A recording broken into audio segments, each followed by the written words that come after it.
Ok, estoy en Luro y Armenia. Esta fue otra de las intersecciones que fueron afectadas por las remodelaciones de SUTEC en 2009. Están en muy buen estado. Las columnas fueron recondicionadas hace poco.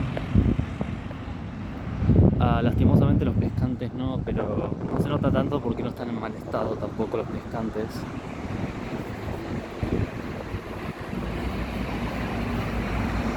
Todo lo de la intersección de SUTEC menos la visera de esta señal y esa señal entera.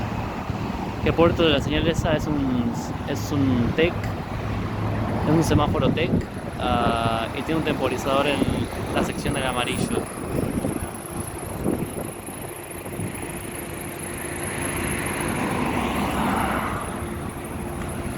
Los semáforos peatonales están en muy buen estado.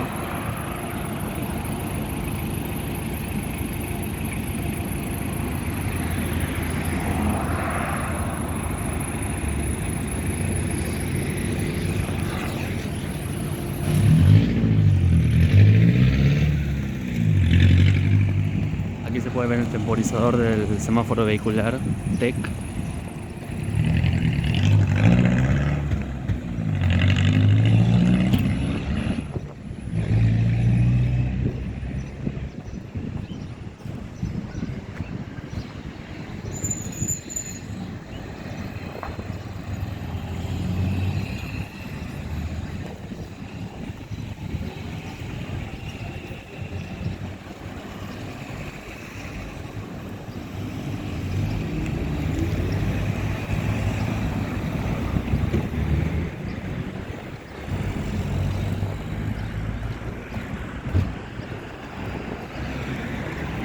Bueno, y ahí tenemos el controlador.